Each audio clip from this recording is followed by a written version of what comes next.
engaging conversations, special guests, and more. You can get on the line every Saturday with Reverend Horace Sheffield at the Sheffield Center on Grand River near Wyoming. The doors open at 7:30 a.m. Free breakfast will be served. There is safe and secure off-street parking every first Saturday. Killed in the Courts, an examination of civil and criminal injustice in Michigan courts with Judge Deborah Thomas and attorney Michael Fortner. Then, on the second Saturday, we'll talk about Detroit generational residents, ensuring that those of us who never left get as much as those who just showed up.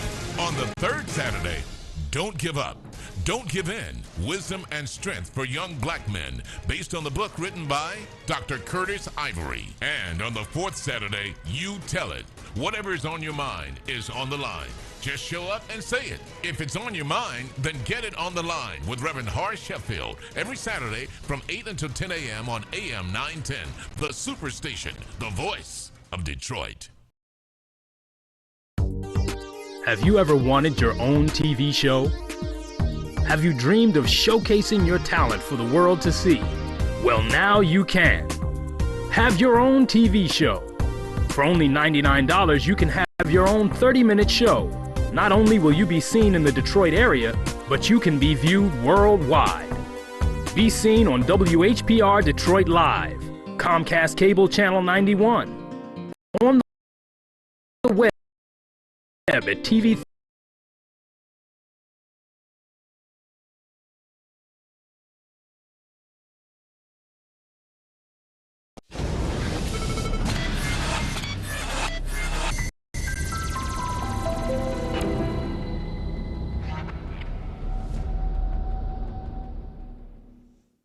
Livingston Family Dentistry knows that good dental care ensures overall wellness, and healthy teeth and gums can perfect your smile.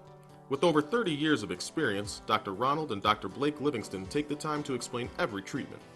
Their modern office and friendly staff are committed to making you feel comfortable, informed, and satisfied. Located at 13724 Woodward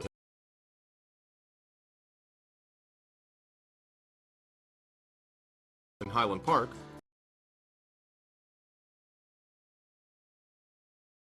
call now. You're watching W33BY, Detroit, Highland Park, Michigan. The views and opinions expressed on the following show are not necessarily the views and opinions of W33BY, its affiliates, management, or sponsors.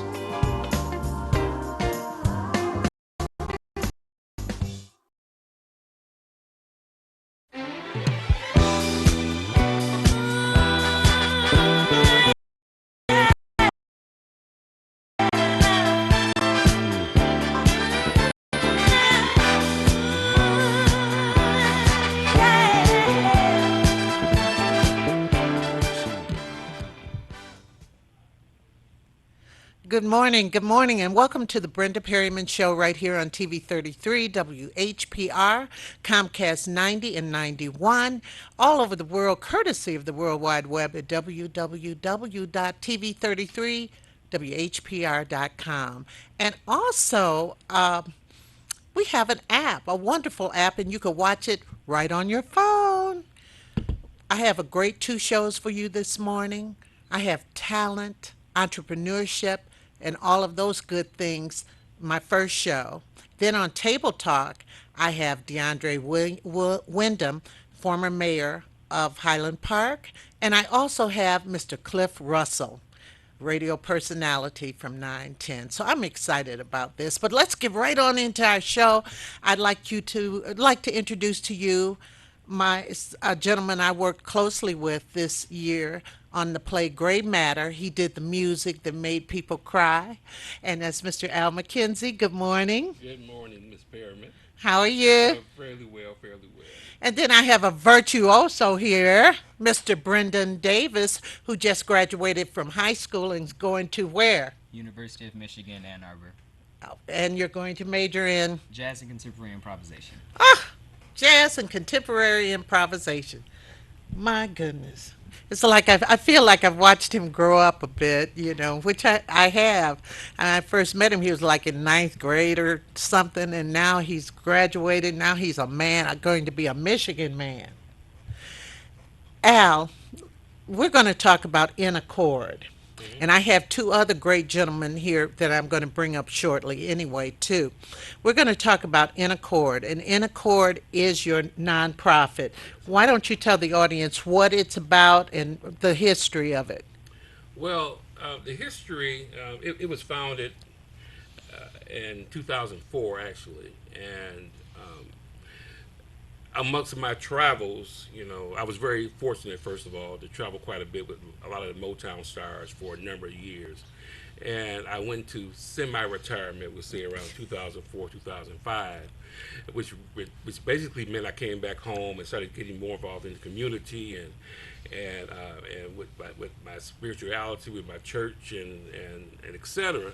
And one of the first things I wanted to do was, of course, give back musically to the youth of Detroit and to DPS specifically, because that system meant so much to me, and making sure that I had the tools that I use on the road with the Temps and the Tops and Martha. Aretha and Martha, etc. So I started the foundation around 2004, and in 2006 is when we started our relationship with Interlochen. And with Interlochen, we provided at least one full scholarship to a minority for at least the 8-week camp they had up there. So since that time, we've raised well over $200,000 and sent close to 30 kids up to Interlochen on full scholarships Why from don't you there. tell our audience, in case they don't know, what Interlochen Well, is? Interlochen is, um, wow, um, it is a arts academy, arts camp, which includes everything musical from classical to jazz to gospel. They've branched off into the visual arts as well, but it's a phenomenal learning mechanism and a great foundation, not only in meeting peers from around the world, but also in meeting mentors from around the world. The great thing about Interlochen is that it's not a pay to play camp, so you just don't pay and go. You first have to be admitted. You have to go through an audition process, so it takes the best of the best, and after which, even once you get there, it's very, very competitive and very, very compelling. I was very fortunate to win a couple scholarships there at 14 to 15, and I saw what it did for me, and not only my understanding of music, but also my exposure to different cultures. And truth be told, it showed me that whatever talent I had, it was worthy. It was a world-renowned talent. So, uh, as I was sitting next to the Japanese guitarist and the drummer from Texas, and we were all playing Count Basie arrangements. And although there was a language barrier, so to speak, of course, music is a universal language. Right. It gave us the opportunity to communicate on another level. So you wanted the young people in Detroit to experience that same thing They have that same experience. because they've been cutting the arts out of a lot Right. of schools, correct? Yeah, and that's which was pretty much the catalyst, uh, and in making sure that was the first thing that I did, uh, making sure that those kids that were talented enough to do something at a higher level, they had an avenue to do that. But the other side of that is those that hadn't quite got to that plateau yet, helping them through private lessons and workshops that I started at Baker's, the Kids and Jazz Workshop, Right. to get them up to the level where they can be accepted to. So, Brendan, when did you meet Mr. McKenzie? I first met Mr. McKenzie.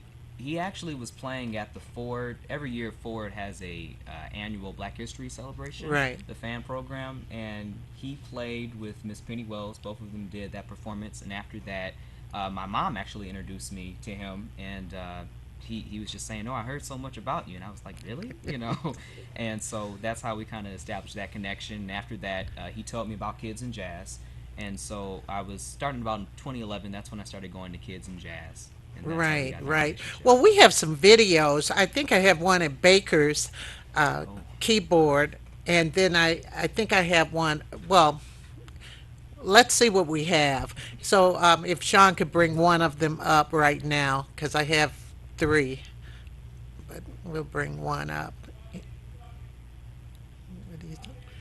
And the Kids and Okay, Jazz Workshop, it started off as it's a free workshop on Sundays from 3 to 5, and kids come whatever level, and sometimes we get kids who just get their guitar for Christmas, and sometimes we have kids that come in with a certain level set, as Brendan did when he first got there. So great kids and great music. We have a great, and Baker's has been a great supporter of Kids and Jazz and Intercord for a number of years. so how do you raise the funds to do these kind of things and still send kids off?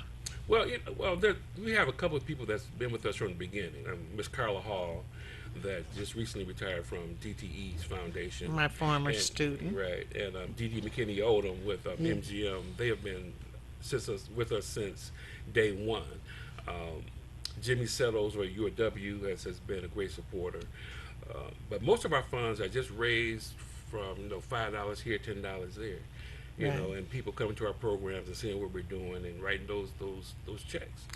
That's in accord. And this year you're celebrating, 10 years, wow, 10 years, and that's Friday. Well, you're having a celebration. Tell the audience well, what we're, it's September the 9th right. at Fellowship Chapel at 7 o'clock, and it's going to be a reflective event. It's going to talk about the 10 years that we've and the 10 years that we've been in existence, the kids that we've affected, um, the programs that we've had, and at this point we have like 15 different programs, including, of course, the Gray Matters play that we've done, and the Kids in Jazz, and the Teddy Harris Jr. Scholarship, and the Ernie Rogers Scholarship, and the foundation and the school that we set up with the McKenzie Academy of Music, um, to name a few. Uh, and we'll also redirect our efforts after that event to be more community based, and with other arrangements and the UAW has come in very strong with us in the last year or so. So we have a few things that's going to happen next year with UAW that we'll unveil. That's what we put Yes, that. I'm really excited to hear about I am those too. too. I'm excited about it too. Brendan, your instrument is what? the piano. Oh, great. Well, I think we're about ready to come on and show something right now. And he can sing too. Brenda can sing a little. No, that's not okay. Brenda can't sing. Oh, this is Brendan playing.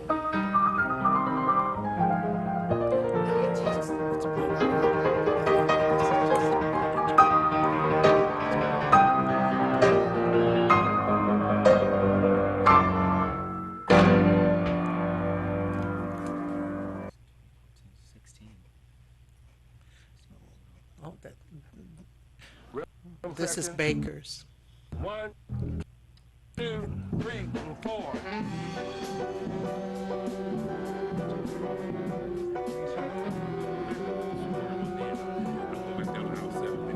Okay, okay, good. Those that don't know the song, stand over here. If you don't know it, say you don't know it so we can learn it. What InCore is based on is connecting youth with opportunities. We have several workshops. The workshop that we're at now is the Kids and Jazz Workshop, which is at the legendary Baker's Keyboard About Lounge. So the first 30 half of our more workshop is seconds. basically with no instruments, doing ear training.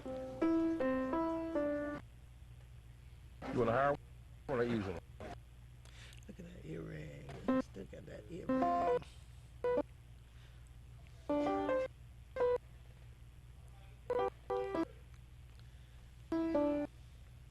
I can't play it.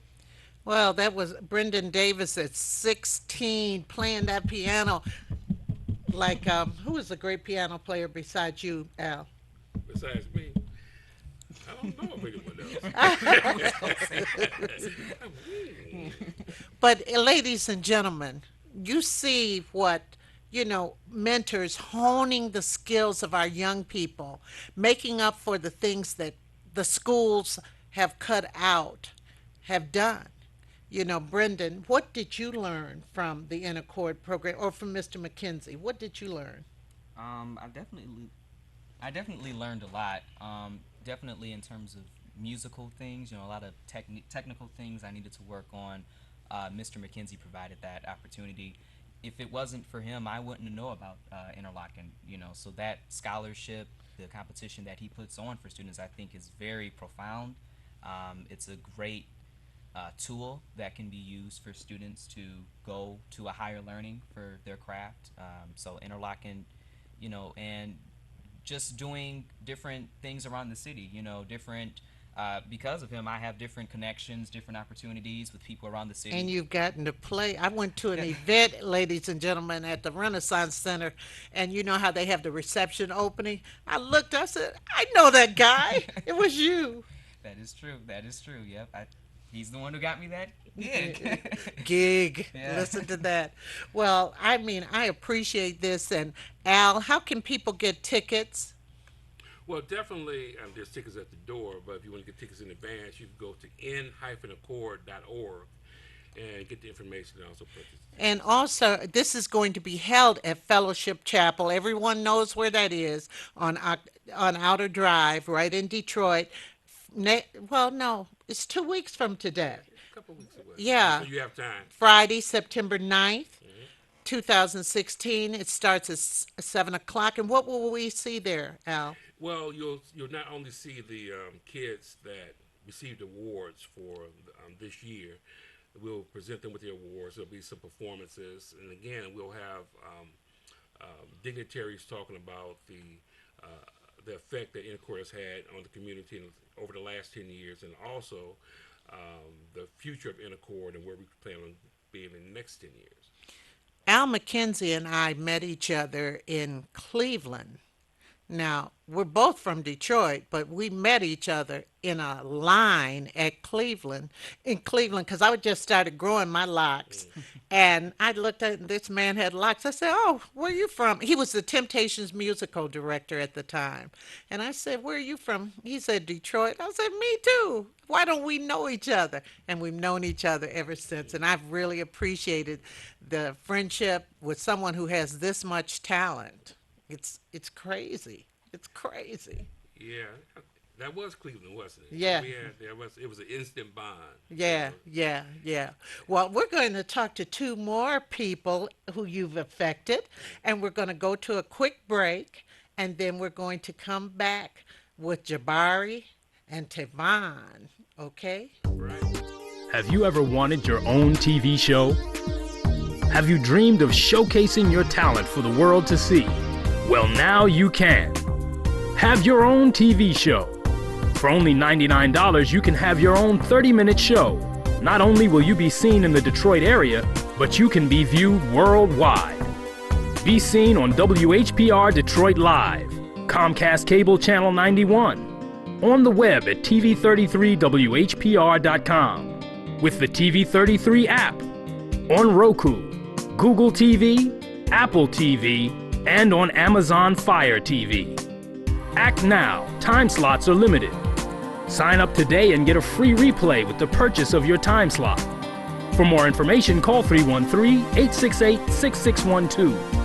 Visit our studios and receive a free TV interview to promote your business, church, or organization by appointment only. We want to make sure that our students are well-rounded in a variety of career and academic programs. We are moving towards the career technical education field. So there's a lot of opportunities in career programs in a field where they get certifiable skills. Students can save time and money while earning a bachelor's degree right here at the University Center.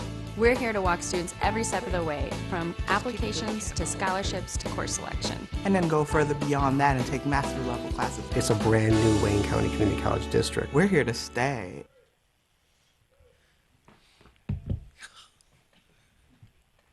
I am back with two talented gentlemen. I have Jabari Reynolds and Tavon Walker. Yep. Oh, pleased to meet you. Speak up, handsome. Gentlemen, you both play instruments. What do you play? Upright bass and electric bass. Upright bass and electric bass, and you play? I play the piano. Oh, you're another pianist. Yeah. Oh, that's wonderful. I wish I kept up with it. My mother bought a piano, but as I was practicing, I could hear the kids outside, Brenda, come out. And I gave it up. I wish I didn't. I succumbed to temptation. I applaud both of you because it takes an amount of discipline to do what you do, right? Right. Now, Jabari, how long have you been playing? I've been playing jazz music for the past, I want to say 8 or 9 years. 8 or 9 years, and you're 22, right? Okay. Yes. And you've been away to college, and you're back here. And tell me, how long have you known Al McKenzie? I've known Al, I want to say at least 4 or 5 years. 4 or 5 years. What did you do with him, or how did you meet him? What's going on? I'm pretty sure I met him through my jazz mentors, and through Baker's Keyboard Lounge. He had the Kids and Jazz program, which I was in as well. Oh, excellent. So he taught me different, theory techniques, and we had like little sessions where he would have all the kids at the piano, and he would play different notes and ask us which, like different theoretical questions. Theory. Yeah. Theory is difficult, isn't it? Yes. Yeah, I probably would never get it. Tell me, Tavon. Oh, I got it. Just tongue-tied. Well, how long have you been playing the piano? I've been playing the piano for 10 years. 10? Yeah. Since you were a little boy? Yeah, 5 years old. 5 years old. My goodness. So, have you gotten opportunities, or did you go with the Kids and Jazz program? How did you meet Al McKenzie? Yeah, I met Al at the Kids and Jazz program. When he was talking about the different chord progressions, like what note is this, what note is that, and like certain things that he taught me. Are you still taking lessons? Yes. Why do we have to take lessons so long? Well, just to get better at playing whatever instrument you want, because practice always makes perfect. That's what I heard. Practice makes perfect. And for you, I mean, your parents are artistic. Yes. Very much. Maya Reynolds and your dad is Lumumba Reynolds. Yes, these are people I've known a long time. And he said, you may know my parents. And, well, what is your end goal? What is your goal? Okay. As a performer, I play, jazz as well as R&B and hip hop and other genres, depending on who I'm either working with or. You say you play hip hop with the upright bass? No, electric bass. Electric bass. Oh. Now, sometimes in my band at Baker's Plan B, we play hip hop in different genres, and I do it on upright as well, which gives it a different texture because it's a different instrument. Oh wow! But, isn't that deep? But also in terms of outside of performing music, I'm a composer as well, so. To do film scoring music and to compose for other bands or different orchestras is something that I was aspired to do as well. That's what you'd like to do? Yeah. Oh, wonderful. What about you, Tavon? What is your goal here with the piano? Well, my goal is to get a gig and Well, listen, let me put it this way, because you're young. What about 5 years from now? What do you want to be doing? I still want to be playing the piano. I want to be known for playing the piano. All right. I love it. I love it. You want to be known for it. You want that to be your brand, right? As they say. What are your favorite types of music, Tavon? Well, the favorite types of music I like to play is mostly classical. And I'm starting to get into jazz, so I hope. What do you find the difference to be? Well, jazz is most likely, it's like a different style of playing. It's not like upbeat like classical is. It's mostly like slurring and different. Slurring? Yeah. What is slurring? Like, improvisational, like, Yeah, like little improvisational techniques. that is just, jazz amazes me. It just amazes me how people can get together in those jam sessions. Have you ever been involved in a jam session? Yes, it's been quite a while, but the last one I was in college at Berkeley. Um, there was a couple of jam sessions that we had during my freshman year. But yeah, jam, jams are great for when you want to create at the most visceral and honest level. So with the jam, you don't have to have rules. You don't have to have a songbook. You don't have to have certain set parameters. You can just be as musically free as you would like to be. Wow, wonderful, wonderful. Do you ever try to compose? Yes, I did try to compose before. Before I met Al, I had another teacher, and during the recital, I had composed a piece, and I played it during my recital. Oh, that's excellent. Do you think you want to keep composing? Yes, I want to keep composing. And Jabari, you do compose. Jabari played a piece for me that looked like it sounded like it should be in a movie. It sounded like a movie score. You could go so far with music. You could go from the big concerts to playing commercials. I mean, there's so many things. Yeah, The it's so sky, many avenues. the Yeah. sky is the limit. The sky is actually the limit. So you're in high school. You're in 10th grade. Yes.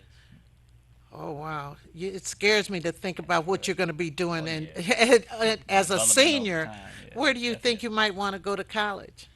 I really want to go to college at University of Michigan. Oh, another Wolverine. My producer, she graduated from Michigan.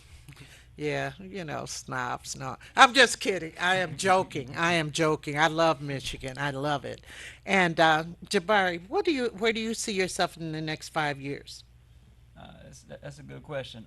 So when I finished school, um, I've heard, through different avenues and connections that I have, that a lot of composers moved to Utah because that's where, yeah, like Utah of all places. But film scoring and composing is a big deal there.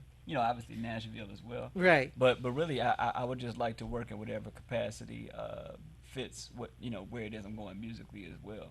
'Cause That I is like Eastern excellent. music, so I might move to Europe or somewhere that has that type of music Right, as well. right. So You it you depends. mentioned that Eastern. So yeah, I mean, performance.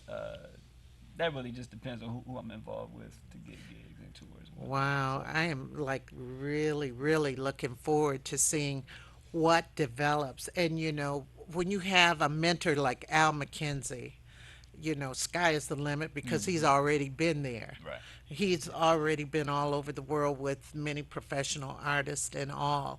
And we are going to celebrate 10 years of In Accord. See, these ladies and gentlemen, Al McKenzie and In Accord have gotten with these students, and they won't let them go, believe me. Al McKenzie, these young men, he'll call them back to, can you play with the band? Can you play with the band? And ends up getting them gigs and so forth. And that is Friday, September 9th, 2016. We have someone on the line. Kwame is on the line. Good morning. Good morning. I just wanted to say, everybody has their musical objectives. I know people that just they're musical wizards, and all they do is play for themselves. It's just satisfying for themselves. I know in my church, sister named Mickey Brayton, she used to play for the Shrine. Wife is a concert pianist, and she never would have started back playing if Mickey Brayton had stayed with the Shrine. After she left, then my wife started playing piano. So, she didn't have any objectives. At the particular time, she didn't have any objectives to play. But music it seems like music just fits everywhere. Yes, yes, it is, Kwame. It is. Well, thank you so Yeah. much for calling in. All right. Bye bye. And hopefully you could attend this, and your wife can too, because it's right over at a Fellowship Chapel Church on the 9th. And that's 2 weeks from today at 7 p.m. I know I'm going. And Tickets are only $25. You could get them from Street Corner Music right in Oak Park or McKenzie Academy of Music at 20833 Southfield Road, Suite 2003.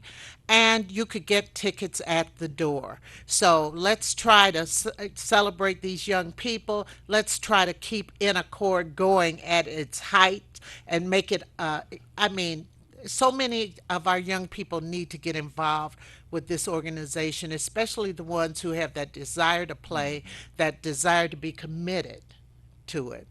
So thank you, gentlemen. You've been. I got to follow your careers. I want to be a witness. I want to be a witness, and you saw them here first. So we'll see you in just a few minutes with Mr. Vaughn Arrington. Thank you, guys. Your own TV show? Have you dreamed of showcasing your talent for the world to see? Well, now you can. Have your own TV show. For only $99, you can have your own 30-minute show.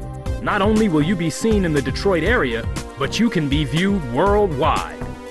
Be seen on WHPR Detroit Live, Comcast Cable Channel 91, on the web at TV33WHPR.com, with the TV33 app, on Roku, Google TV, Apple TV, and on Amazon Fire TV. Act now. Time slots are limited. Sign up today and get a free replay with the purchase of your time slot. For more information, call 313-868-6612. Visit our studios and receive a free TV interview to promote your business, church, or organization by appointment only. We want to make sure that our students are well-rounded in a variety of career and academic programs. We are moving towards the career technical education field. So there's a lot of opportunities in career programs in a field where they get certifiable skills. Students can save time and money while earning a bachelor's degree right here at the University Center. We're here to walk students every step of the way, from applications to scholarships to course selection. And then go further beyond that and take master level classes. It's a brand new Wayne County Community College district. We're here to stay. 107.3.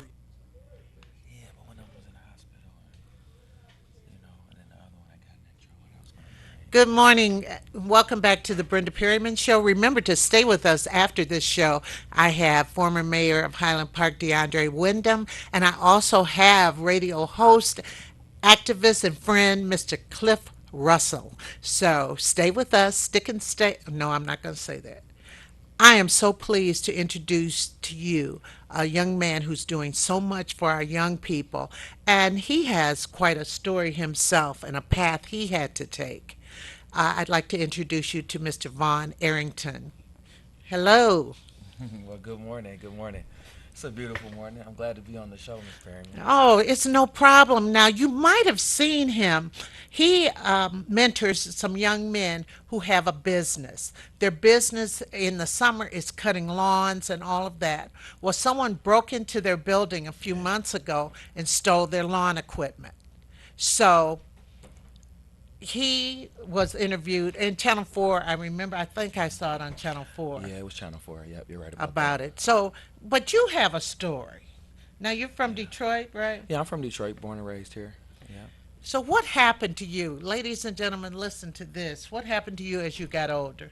Well, I grew up on the west side, and both of my parents were in that whole cycle of Detroit poverty, and I grew up around them, and they were both into dealing drugs and that sort of thing.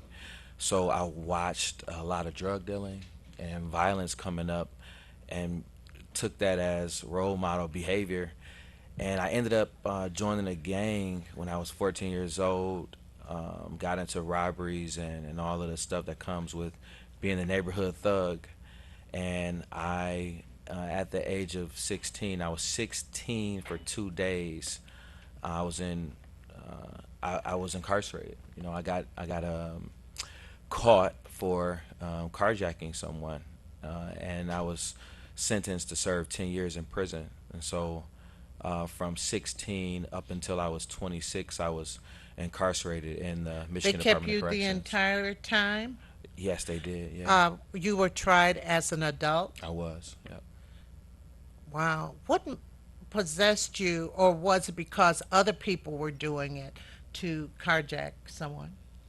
You know what? It wasn't abnormal to do it, Miss Perryman. It was something that just happened in the neighborhood. A lot of the neighborhood young people were into crime, and even the adults too. So I would leave out of my house. I would see guys selling drugs. A lot of the older guys that I knew, they were into all sorts of crime, breaking and entries, robberies, and it was kind of sad to say, it was kind of normal, and so I just fell into the normalcy of the neighborhood, and that's that's pretty much how it So, went. while incarcerated, I'm just surprised they kept you the whole 10 years. That's what I don't know. I just thought that people kind of get out early and all this stuff sometimes. This taught me something. Yeah. Um, what did you do while you were in there? Did you do anything to better yourself? Yeah, fortunately, I was at an age where I was still developing, and I got to know myself while I got to know people through books like Dr. Martin Luther King, Nat Turner, and folks that, Mahatma Gandhi. I learned about people that I wanted to be like. Who I wasn't I wasn't satisfied with who I was. I mean, I had gotten myself into a closet with a toilet in it for 10 years. It's pretty much what I lived in for those 10 years. And I didn't like the person that would condemn me to such a thing, and it was myself. And so I started studying about different people, and I found out that I liked education.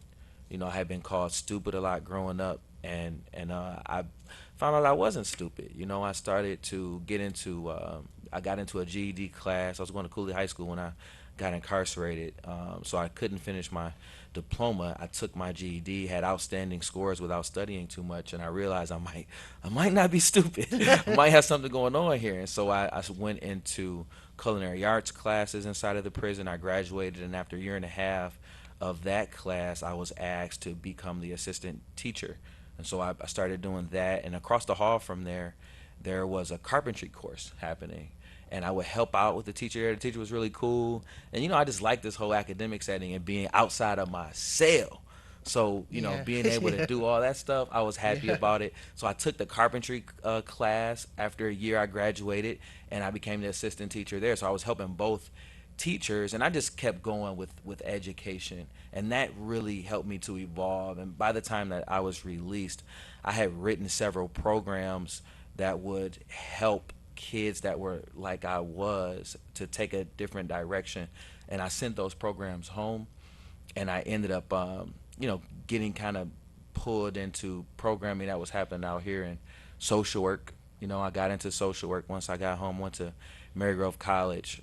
Right after I got home, I actually walked up to the college and enrolled and started studying. I graduated a few years ago, and so from there, I just kept it going, Miss Perryman. I started a nonprofit, started a business. My business funds my nonprofit work. I speak internationally now. I'm actually leaving on the first to go over to Europe to do some work. So I'm engaging now all of the young folks that are like I was. Who can become victims of their environment, Yeah. right? Yeah. Absolutely. When you were talking about jail, I started thinking about a saying or a quote by Epictetus, who was a great philosopher, and it was, "Only the educated are free." And here you were in prison, you were getting your education, Yeah. and you started getting, when you said, "I could get outside my cell." Yeah. Yeah. Education helped you get outside the cell. Mhm. And then once you got out, you got in the habit Yeah. of learning, Yeah, I right? did. Yeah. And seeing that you could accomplish. So everybody who goes to prison doesn't have to stay there. Right. That's right. But so when you came out, your frame of mind was totally different, right? It was. But Yeah. don't some people have a different frame of mind when they come out? Unfortunately, yeah. I think a lot of it has to do with what is going on in the prison.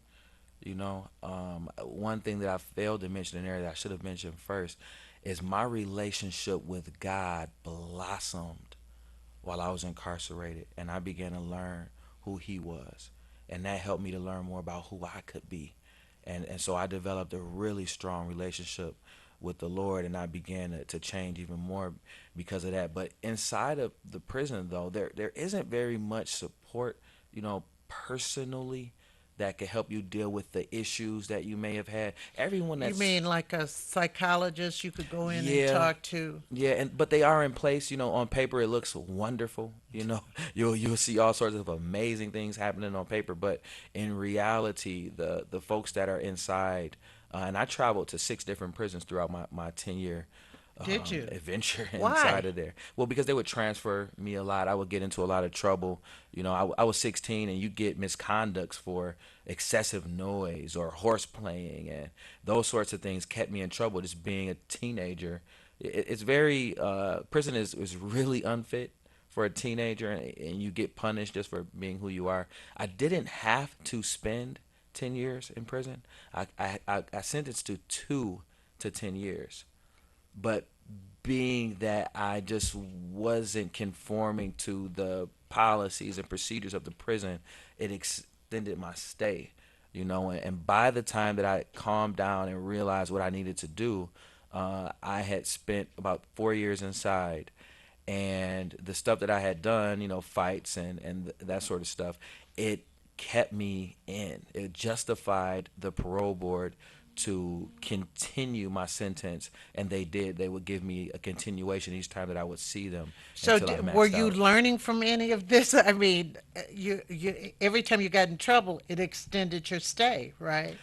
Well, it's yeah, that's true. Yeah, the way it's set up though, Miss Perryman. It's really interesting and it's really scary, and I love the opportunity to say this where I know ears are gonna catch my words. If you are incarcerated, it is as difficult to get out of it as it is to thrive inside of a business world for a young person. It's so hard to get out once you're in. You can't find a way out because your personality might cause you to want to play. I might want to kid around with you. I'm Yeah. young, and you get punished for that. And the officers. Does you think because if you're in this big place Mhm. and they don't care how old you are, Yeah. you're in it, you're still a child, Mhm. but they don't look at you like that. No, they don't. They don't. You've been sentenced as an adult, but the reality is you're a kid, and Absolutely. you're going to suffer because of that. And so I did. I ended up staying 8 years on top of the minimal sentence that I received. Okay, so when you came out, you went to Mary Grove, you got your degree Yeah. in what? Social work and sociology, and my minor was in political science. Okay, and then what? Then I started a business while I was in college. It was called the Human Flyers, and that's actually why I'm wearing my Southeastern shirt. I'm pushing my Detroit schools. We need to get back into our Detroit schools. There's so much going on there. But I started this business, and it gave employment to students who had those really rigorous schedules. In college, you got stuff that you can't get around. You got to Right. go to these classes at 1:30, 9:30, and you can't work a typical 9 to 5 job. It just Right. won't happen. So us promoting other businesses, bringing attention to those businesses, which young people can do a great job at. I created a forum for that and a think tank, and we began to promote those businesses. Okay, those businesses that what will be help the student be flexible or what? I'm trying to get it. Sometime like we, relation to that, we promoted the college's enrollment. That was our very first contract, and that helped us to show what we had. But then we left out of the college and we worked for Mr. Carmanos, and we promoted Mr. Peter and Papa John. We hit record-breaking numbers for him, and then we took on Promoted them as employers? the restaurant itself. Oh, the restaurant. Yeah, our jobs are typically like this. We bring attention to a service, a business, a government department, a school. We bring attention to a thing. Your show, for instance, we would go out 100 people. It depends on what capacity you want us to grow to, and we would cause people to watch your show.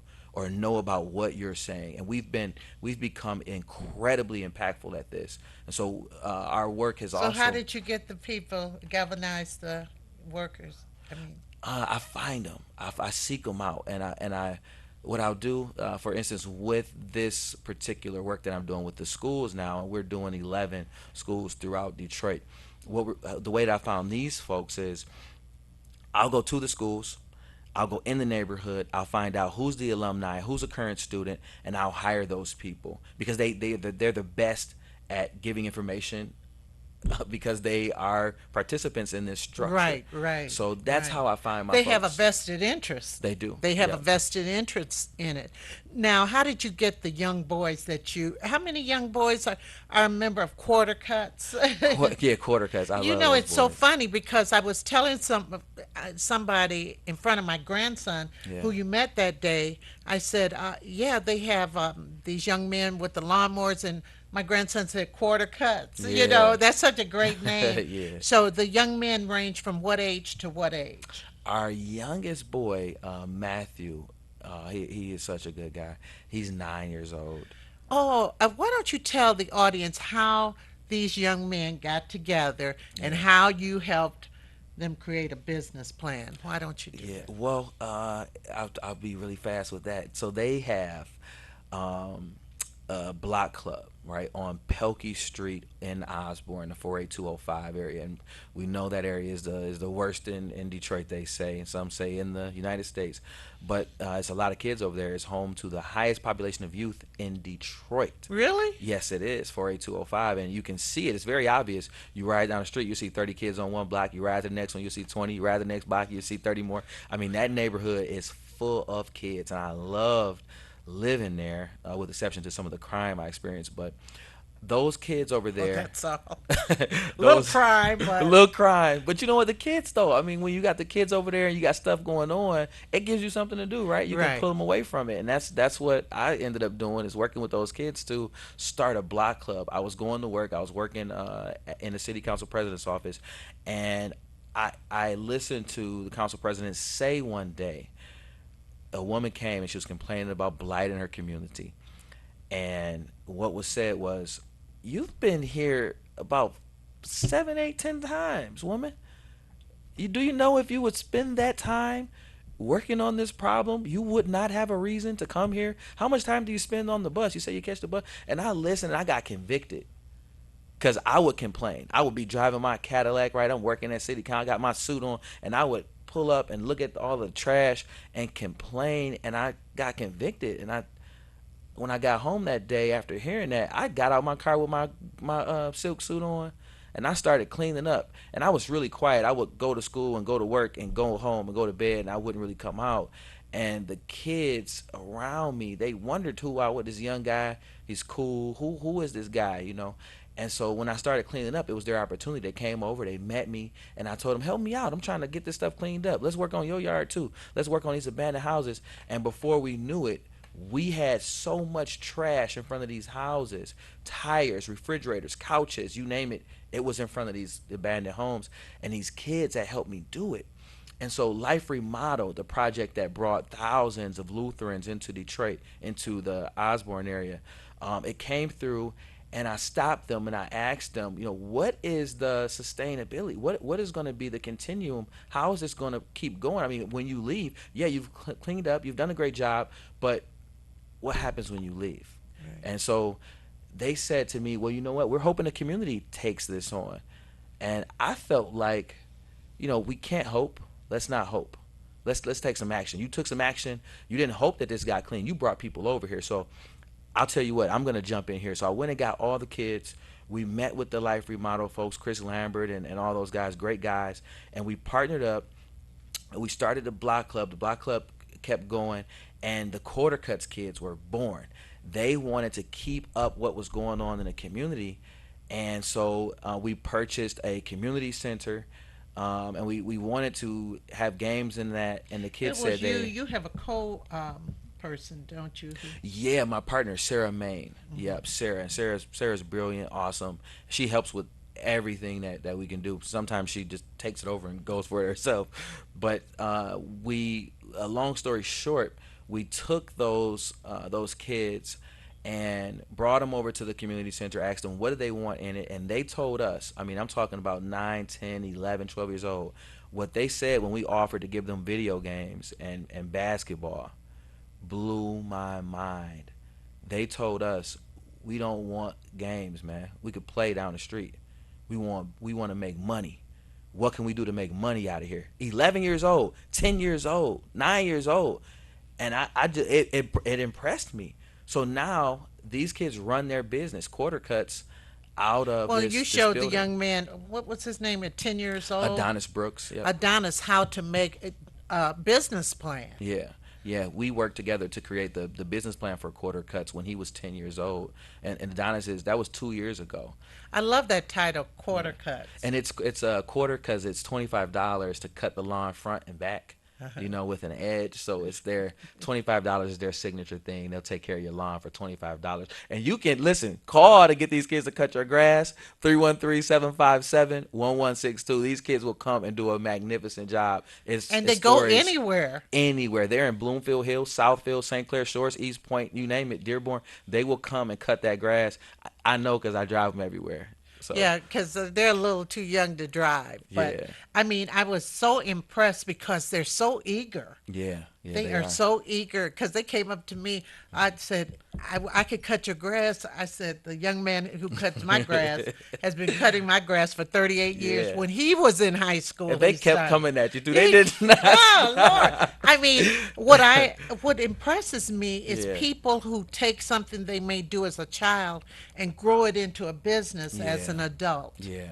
So you never know. And so they've been able to make some money. But what about the lawn equipment that was stolen that Channel 4 did the story on? Yeah, well, it wasn't true. The lawn equipment wasn't stolen. They came in, they did take some things, but the lawn equipment was still there. And most of it was broken. They had gotten all this residential lawn equipment.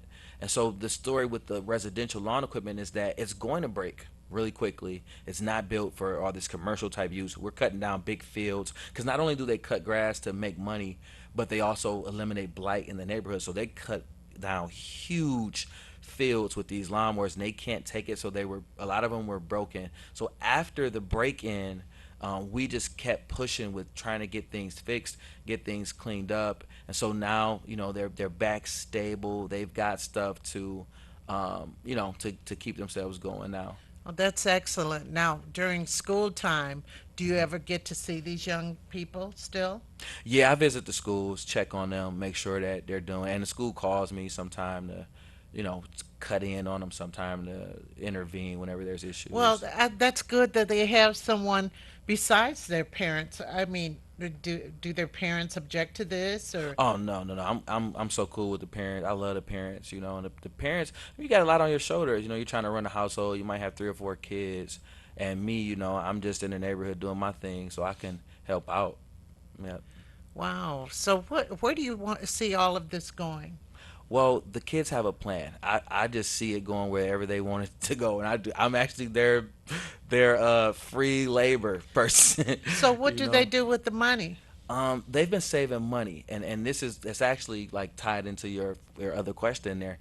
They have a plan to, number one, grow quarter cuts into a company that has 7 branches. They want to have a quarter cut set up in each of the council districts. And so they're going to be asking the Detroit City Council to meet with them soon to see their plan. They've been working on a presentation. They want other kids to learn how to run a business and to keep Detroit clean. Well, I think that's excellent because young people need to know early. And I like the fact that it started in their own neighborhood because that vested interest again. Yep. This is where I live. This is important that it looks good and so forth. Yeah. And that's excellent. How can people reach you? You know what? I want to give you the Facebook page and the phone number. Okay. The Facebook page is Quarter Cuts, each with a Q. The cuts is spelled with a Q, so QUARTERQUTS, and you can find them on Facebook. And then the phone number that you can reach us at right now is 313-757-1162. And you call, we'll show up, and every single time that we show up, we get the job done and do extra, whatever it is that's needed. We had customers where, you know, they wanted us to cut the grass, but they had too much stuff in the garage and needed to get it out. We'll knock that out for you too. It's so many of the kids, you know, we show up 10 deep and just storm whatever problem is there, just get rid of it. Oh, that's wonderful. During the winter time, it would be nice if they were able to keep on with some community service project, maybe like Yeah. feeding, going down to the Capuchin kitchen, something that they can still do together because they're getting older. And as you get older, you know, your influences, Yeah. you know, it can spread. It can spread. Yeah, you're So right. I'm really excited. This is Vaughn Arrington, everyone. I was so impressed with what he's doing with the young people. And in 5 years, where do you see yourself? I'm asking that question all over. Tell me quickly. Yeah. So. Well, I'm gonna be leaving on the 1st. I'm going, like I said, I'm going over to Europe, and I want to pursue my master's degree. So I'm looking at restorative practices in its birthplace over in the United Kingdom. So I want to pursue my master's degree. I want to grow my nonprofit some more and start getting into in-school suspension within Detroit and other countries as well, just to help keep the kids focused on education and not the things outside of school. And I feel like the in-school suspension will help out with that. Right, absolutely. So thank you, Vaughn. I really appreciate this. This is wonderful that we have people doing so much good with these young men. So we'll be back in just a moment, everyone, with the former mayor, DeAndre Wyndham. Great guy too. Yeah. Oh yeah.